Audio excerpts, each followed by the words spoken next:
Sorry ya teman-teman, astagfirullahaladzim.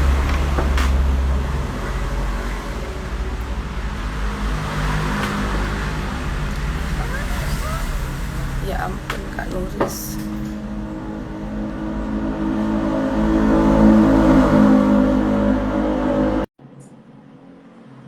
Ntar ya teman-teman, kita undang lagi Kak Nuris untuk ketiga kalinya bergabung bersama kita. Karena nggak tahu kenapa. Kak Nuris, sorry Halo, lagi. ya kenapa di Pari sinyalnya jelek? Iya bener, kalau di Pak. Ini Kak Nuris ya, ini fun fact aja. Kalau Kak Nuris nonton live chat-chatnya Flip, pasti kayak gini. Hilang-hilangan sinyalnya kayak gebetan. Nah, Iya nggak Kak apa-apa, nggak Nuris, apa. gimana tadi? Berarti kalau memang S1-nya sudah LPDP, kemudian S2-nya berarti masih ada kemungkinan banget untuk dapat LPDP lagi. Karena waktu apply S2-nya berarti mulai dari nol ya, Iya, semuanya ya. jadi kalau S1 LPDP itu sebenarnya bukan LPDP ya, itu adalah beasiswa Kemendikbud yang merger dengan LPDP. Jadi kita kan merger Oh dengan gitu. LPDP. Tapi tetap beasiswa Kemendikbud karena LPDP ini adalah khusus untuk S2 dan juga doktoral. Jadi untuk S1 itu bukan LPDP ya, tapi beasiswa Kemendikbud yang memang merger dengan Kemenku, dengan Kementerian Keuangan. Jadi mereka masih satu apa ya, satu naungan akhirnya. Kalau dulu kan pisah antara Kemendikbud dan juga Dan Kemenku, tapi sekarang LPDP.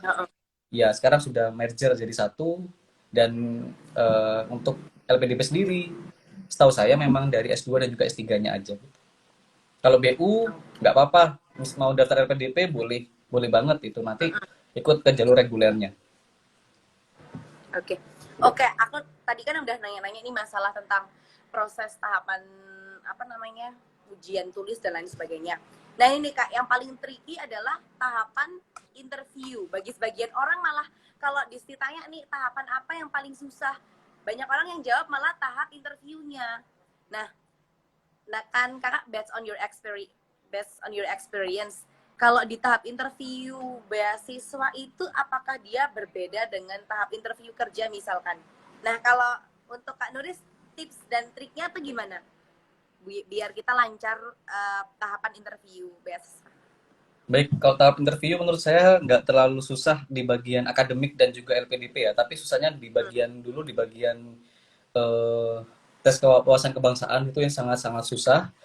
Jadi ya ya di tetap belajar. Kita sering ngobrol sendiri, mungkin sama teman buat dites. Misalkan ditanyain begini, terus minta pendapatnya bagaimana. Kalau dulu saya pernah berlatih Discord dengan sesama calon awardee. Jadi kita membuat grup sendiri, kemudian setiap minggunya itu, setiap harinya akan ada satu orang atau dua orang yang latihan interview. Dan itu benar-benar nggak ada dari kakak awardee, tapi dari calon-calon awardee sendiri yang mungkin pernah tes kerja, mungkin pernah tes beasiswa selanjutnya, jadi share pengalaman, oh jadi begini, begini, begini. Jadi persiapannya di sana, jadi lebih banyak persiapan dan juga ngomong sendiri. Saya sering gitu ngomong sendiri di depan cermin, lihat ekspresi wajah gimana di depannya interviewer. Takutnya nanti saya jawab itu ekspresinya menyeramkan, kan takut mungkin nanti interviewnya. Jadi benar-benar harus dilihat Iya bagaimana benar-benar. ekspresi dan mimik wajahnya gitu. Jadi begitu untuk tes Kalau interview, untuk pokoknya santai aja gitu. uh, Hmm. durasinya berapa lama sih Kak untuk tahap interview tuh? Kalau ini tergantung dari interviewer ya. Saya di tes wawasan kebangsaan itu paling lama. Dulu itu 1 jam 15 menit baru selesai untuk tes wawasan kebangsaan karena benar-benar dikulik seberapa nasionalis kamu. Kemudian apakah kamu termasuk orang orang yang non pemerintah gitu, tidak pro dengan pemerintah. Jadi kita benar-benar kayak dikulik sampai dalam, dan itu saya ingat 1 jam 15 menit untuk tes saya. Tapi untuk di tes interview LPDP sendiri, kalau nggak salah hanya sekitar 15 menit sampai 20 menit untuk saya sendiri. Jadi saya sampai kaget kok sesingkat itu gitu. Apakah saya berhasil apa enggak ya? Saya takutnya itu jawaban saya kurang memuaskan. Saya sampai overthinking dulu itu. Ini beneran cuma sebentar ini. Tadi kalau nggak salah di kebangsaan aja 1 jam 15 menit. Oh ternyata dari apa yang kita jawab tuh kalau dirasa cukup, memang interviewer sudah menghentikan wawancaranya. Jadi nggak usah takut lama atau enggak. Nanti dilihat hasil akhirnya aja gitu. Kak, kalau menurut Kakak setelah apply beasiswa LPDP, hal apa sih yang memang perlu banget diperhatikan dalam tahap pemberkasan, kemudian interview dan lain sebagainya, itu persyaratan apa yang menurut Kakak memang perlu banget dipersiapkan matang-matang gitu? Jadi persiapan kalau saya nanti eh, memberikan saran karena ini juga mungkin beda ya dari tahun 2019. Sekarang kan daring, mungkin nggak ada pemberkasan ulang seperti tahun 2019. Jadi tahun 2019 kalau misalkan teman-teman lolos ke tes tulis mau ke tes wawancara, kan kita sudah mau wawancara tuh jamnya jam berapa, tanggal berapa. Nah, misalkan ada berkas yang tertinggal, misalkan ijazah nggak kebawa atau transkrip misalkan. Nah itu teman-teman nggak boleh masuk ke ruang wawancara, otomatis teman-teman gagal di tahap bagian validasi berkas. Jadi itu yang sangat-sangat urgent. Tapi saya melihat memang ada teman-teman yang lupa membawa ijazah dan itu fatal banget. Jadi kita nggak boleh lanjut ke tahap selanjutnya karena kan itu dicek kembali berkas-berkasnya apa aja. Kalau teman-teman sampai lupa itu bahaya karena teman-teman nggak boleh masuk ke dalam ruangan. Otomatis teman-teman gagal di tahap itu gitu. Hanya karena kesalahan itu ya, jangan sampai ya teman-teman ya. Jadi kalau mau Iya, apply benar. beasiswa dan lain sebagainya, harusnya dipersiapkan dengan matang dan perhatikan persyaratan apa yang benar-benar diminta oleh pemberi beasiswa.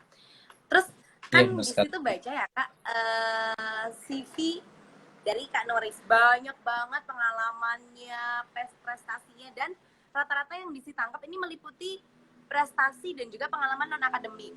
Nah, menurut Iya. Kakak seberpengaruh apa sih pengalaman non akademik kita pada saat apply beasiswa? Jadi memang saya kan bukan orang non akademik ya, jadi bukan orang yang expert di bagian akademik seperti KTI dan sebagainya macamnya, tapi saya melihat potensi saya ada di non akademik seperti di dunia ajang duta, kemudian hal-hal yang lain. Nah di sana itu ditanyain sama interviewer saat tes wawancara, kamu kan banyak nih ikutan duta-duta ini, apa yang impact yang kamu lakukan? Genre itu apa sih? Jadi Gitu aja ya. mereka tertarik ke duta genre waktu itu. Genre itu saya jelaskan, genre itu generasi berencana Bapak. Kita mencegah 3 isu remaja seperti seks belum menikah, pernikahan dini, sama nafsa Bapak ke kalangan remaja. Oh, coba jelasin genre itu apa. Jadi mereka lebih tertarik ke bagian pengabdian di genre ketimbang tanya tesisnya apa, kemudian tanya kenapa manggil S2. Jadi mereka benar-benar fokusnya ke pengabdian. Jadi benar-benar kayak, wah ternyata prestasi non akademik ini membantu saya dalam proses wawancara. Jadi nggak perlu susah-susah untuk menghafal nanti mata kuliah apa yang diambil, Isi kemudian esai dan lain-lain. tesisnya apa. Iya, jadi lebih fokus ke bagian genre di wawancara itu. Jadi itu aja sih ngaruhnya memang di tes wawancara. Jadi mereka lebih Berarti fokus kakak tuh ke termasuk, bagian non akademik. berarti kakak tuh dulu termasuk di kampus tuh ini ya, mahasiswa, tipe-tipe mahasiswa yang rajin organisasi, kemudian ikut-ikut ajang-ajang beauty pageant gitu-gitu ya, duta-dutaan. Ya alhamdulillah sih Kak, Karena waktu pada kuliah saat memang itu uh, berarti Kak Nuris ini tuh angkat, kalau Kak Nuris gimana? ini angkatan tahun berapa sih Kak? Berarti S1-nya? Dari tahun saya angkatan 2015 untuk S1. Berarti satu angkatan Kak kita. Memang dulu waktu angkatan saya tuh ajang-ajang beauty pageant, kemudian duta-dutaan tuh emang lagi ini ya, lagi merambak kemana-mana. Jadi beberapa teman saya juga ikut, ada yang ikut duta genre, kemudian duta hijab radar Malang tuh sering banget. Dan menurut saya kegiatan tersebut itu kegiatan yang cukup apa ya, pengalamannya itu banyak, kemudian menambah koneksi. Nah, kalau teman-teman bener kata Kak Nurin, kalau teman-teman nih kurang berbakat atau kurang berminat di bidang karya tulis ilmiah, kemudian terus merasa punya bakat seni dan lain sebagainya, mending Kak Nuris perbanyak prestasi non akademik, karena ternyata itu berpengaruh banget ya Kak untuk kakak pas waktu apply Iya, beasiswa. berpengaruh banget di LPDP dan mereka gak tertarik. Apa sih ini kayak ditanya-tanyain. Oh, kenapa ikut ini, kenapa nggak ke KTI? Ya saya jelaskan potensi saya di sini, Bapak. Saya nggak bisa untuk terlalu banyak. Saya bukan tipe yang pemikir, tapi saya tipe yang bergerak langsung ke bidangnya. Jadi mereka akhirnya menguliknya ke bagian non akademik ketimbang yang akademiknya. Jadi itu yang membuat saya lebih santai dalam wawancara. Jadi nggak perlu mikir susah-susah gitu. Nah, karena emang bidangnya. Oh Kak Nuris, kalau gitu pertanyaanku nih, kan Kak Nuris banyak banget tuh kegiatan-kegiatan dan pengalaman selama kuliah. Nah terus pertanyaan saya, gimana cara Kak Nuris membagi waktu antara kegiatan akademik dan kegiatan out of class formal? pada saat itu? Sempat keteteran nggak Kak? Jadi dulu awal-awal mungkin keteteran ya, kayak kayak susah untuk membagi waktu, tapi saya kan diberikan saran sama kakak tingkat yang mungkin sama yang sibuknya, saya sering sharing sama mereka, sama beliau. Coba dibuat kayak schedule kamu setiap hari gitu. Jadi besoknya apa, besok apa, dan juga saya lebih seneng kayak membuat kayak gini. Misalkan tugas-tugas saya tulis di sini semua. Jadi setelah saya tulis kayak gini, Mm-mm. nah itu akhirnya saya tahu gitu. Oh, deadline pertama besok ini. Jadi saya selesaikan dulu sebelum hari H. Jadi saya bukan tipe yang deadlineer gitu. Jadi kayak hamin satu atau hamin beberapa jam ngerjakan enggak. Saya mungkin maksimal kerjakannya hamin 3 sebelum tugas dikumpulkan. Jadi harus sudah selesai. Itu yang mungkin Mhm. membuat saya akhirnya bisa manajemen waktu dengan baik. Kalau dulu enggak, saya dulu tipe yang deadlineer. Alah masih ada hari esok, masih ada hari esok sampai hari H ternyata Sister keteteran. but Tapi sekarang semalam. iya, SKS ya, itu sering dulu itu waktu S1, tapi saya lihat kayak gak enak, jadi saya perbaiki dari sana, oh ternyata kalau udah selesai duluan, kita bisa santai, bisa jalan-jalan gitu. Itu yang membuat saya mungkin lebih tertarik untuk menyelesaikan tugas sebelum waktunya gitu. Benar. Jadi juga ada waktu santai, kemudian ada waktu mengerjakan, nggak kepikiran juga ya Kak, nggak. Terus tugas juga dikerjakannya tuh kayak lebih lebih tertata aja, berarti nggak asal-asalan ngerjain. Iya, Kak benar-benar. Nuris, ini beberapa pertanyaan terakhir dari Disti. Apa sih Kak motivasi terbesar Kak Nuris selama ini tuh dalam hidup, baik mengejar karir maupun pendidikan? Motivasi Kakak tuh apa? Jadi motivasi saya sebenarnya ada di ibu saya sendiri ya. Jadi beliau itu Mm-mm. benar-benar kayak pejuang buat saya sendiri. Beliau itu orangnya itu nggak pantang menyerah dan nggak pernah menyerah. Jadi kalau mau cerita nih ya, kan saya ini dari anak yang broken home dulu itu. Jadi mulai kecil sampai SMA itu kayak selalu dalam eh, apa ya istilahnya, kayak gak pernah menemukan kebahagiaan dalam keluarga dan sebagainya macamnya itu, tapi membuat saya termotivasi untuk berubah. Jadi dulu itu awalnya kenapa saya kok seneng ikutan lomba-lomba, saya sebenarnya dulu orang yang pendiam dan nggak sering ikut lomba, tapi kemudian kayak adanya gonjang-ganjing keluarga itu membuat saya kayak down. Kemudian saat itu saya mengikuti lomba pertama saya itu lomba stand up komedi ya, karena kan saya orangnya mungkin agak agak kalau ke teman agak sering guyon-guyon gitu. Jadi terus teman itu kayak Uh-uh. nyeletuk, kenapa kamu nggak ikut lomba komedi aja, kamu lucu lah gitu, masa sih lucu. Terus ada lomba stand up komedi di Jawa Timur saat itu, dan itu genre ya, stand up komedi generasi berencana. Jadi kita membahas tentang Uh-uh. bagaimana pernikahan, usia pernikahan, perkawinan gitu dan gitu-gitu, tapi dikemas dalam komedi. Saya ikut lomba saat itu di BKKBN Provinsi Jawa Timur, saya dapat juara 3. Itu prestasi pertama yang saya raih. Uh-uh. Jadi kayak terus kemudian saya pulang, saya bawa piala itu, ibu saya itu benar-benar kayak sumringah, kayak beban-bebannya itu hilang semua gitu. Jadi wah, Dari situ kayaknya ya kalau mulai. saya Uh-uh.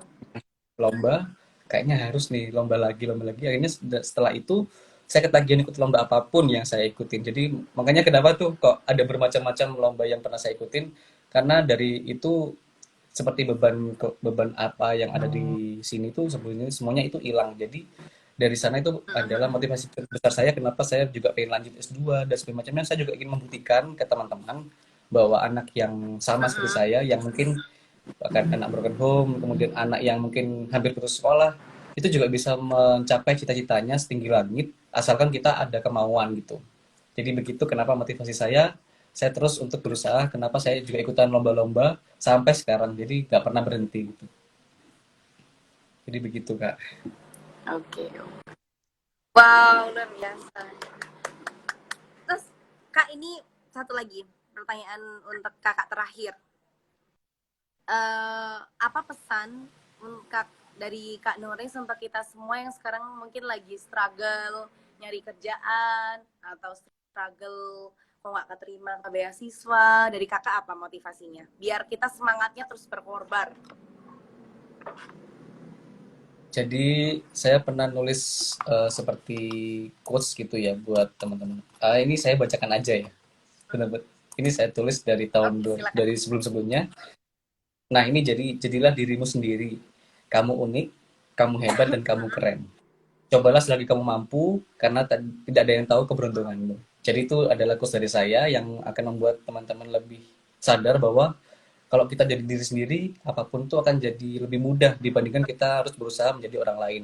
Karena kita nggak tahu beruntungnya kita di mana. Seperti saya sendiri, beruntungnya ternyata ada di dunia yang non akademik, kemudian bahkan sampai bisa S2 karena struggle-nya dulu itu seperti itu. Jadi sering ikutan lomba, ternyata itu bisa membantu saya dalam proses pemberkasan, wawancara, dan sebagainya. Jadi sampai saat ini saya selalu kayak ingin share ini loh ilmu yang saya dapat selama S1, selama saya juga S2. Yang penting teman-teman jangan jangan takut untuk mencoba. Itu saja dari saya. Jangan takut untuk mencoba, jadilah diri kamu sendiri. Oke. Iya. Aduh, terima kasih Kak Nuris atas cerita dan juga ilmunya yang tadi dari sharing ke kita semua. Mohon maaf tadi sempat terjeda beberapa kali karena biasa sinyal di Pare itu dan pergi seperti gebetan kita. Jadi thank you untuk Kak Nuri ya. Nanti tesisnya lancar ya Kak. Sama-sama. Amin, amin. Terima kasih banyak.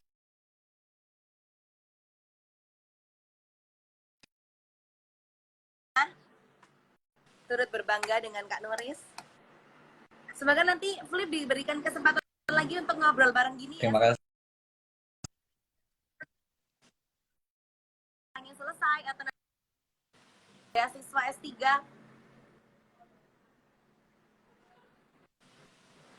Terima kasih. Oke. Siap. Terima kasih Kak Nuri. Terima kasih Selamat banyak. melanjutkan aktivitas. Selamat happy weekend. Bye. Dadah. Dadah semuanya.